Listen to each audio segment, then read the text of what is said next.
Good morning, y'all, and welcome to it. We've got a couple different things going but we wanted to get things done before we get out the rest of our day and not give you a latest Raiders news segment or Silly Songs with Larry. Again, if those of you that don't know VeggieTales, I don't know what to tell you. Get your life in order, buddy. But yes, the Raiders have a lot of different things going on. The John Spytek was hired as the general manager yesterday, or at least they're reaching an agreement, that is.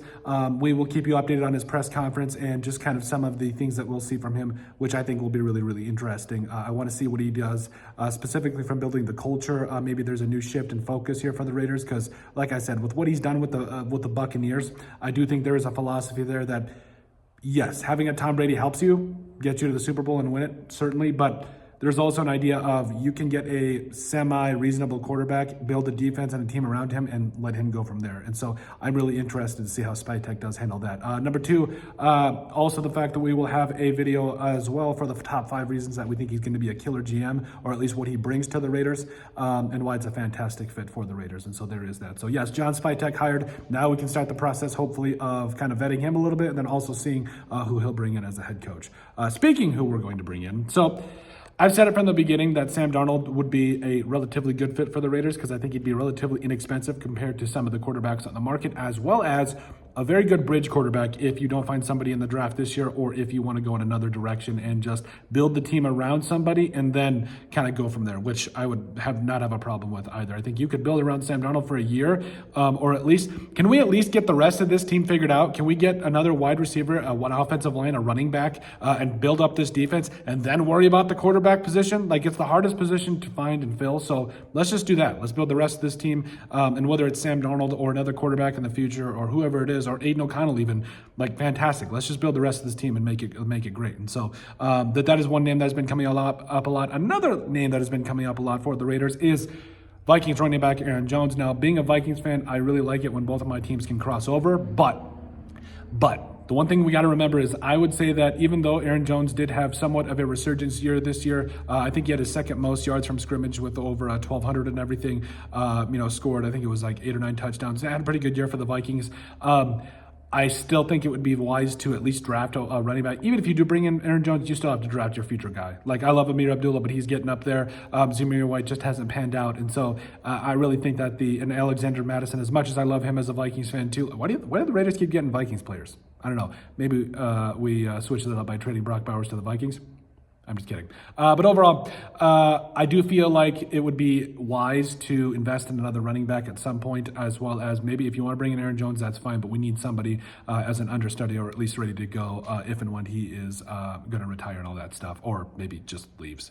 But overall, so that's it. As far as the free agency goes, like, it's been really interesting to see as far as, who's been linked to the Raiders and everything. And like we said, now another big thing is like, who's going to be the next head coach? There's still a lot of guys out there, and I think that it would behoove the Raiders to continue to do their research, which I know they're going to do, but it just it brings up a lot of things for me that who are they going to bring in? I think it's going to really come down to who has experience maybe with Spytek and Brady, and so that could be something to watch. Todd Monken is somebody that we thought would be a really good fit with that. Maybe leaving Liam Coen, like we made a video about like 2 weeks ago. That would be great, even though it seems like he's kind of zeroing on the Jaguars job. I'm hoping not. But Liam Coen would be a really good fit and would be a lot of fun as well.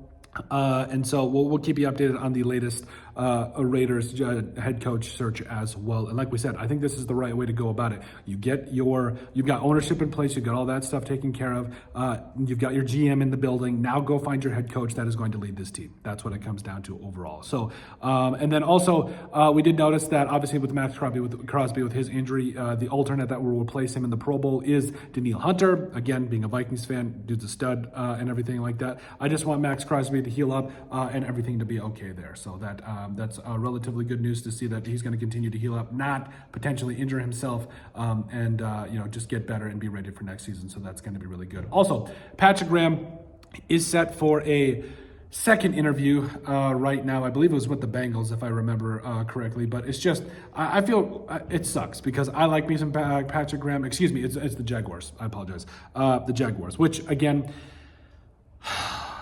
I like Patrick Graham. I think he was doing really good things with this defense.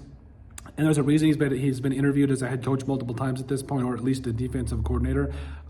It's just, it sucks. And so I think that, if he does leave and get a head coaching job, I think that the Jaguars would be smart too, because he has turned around a lot of defenses, whether it is with the Giants or the Raiders. And I think it's just kind of one of those things where, especially after Trent Baalke now left with the Jaguars, I think they're going to really open up their search. And maybe, I don't know, maybe Patrick Graham has a shot to be the head coach of the Jaguars, which might make some sense. And so, like I said, I think there's going to be a lot of things that go up in the air right now. Let's just get we got our GM, let's get our head coach, let's get our GM in here and let's interview him and let's see what we got, right? I'm really excited to see what he builds with the Raiders. But overall, let us know what you guys think. Our latest Raiders news segment, where we bring you the latest Raiders news. Make sure you guys like, comment, and subscribe down below, and we will see you in the next video.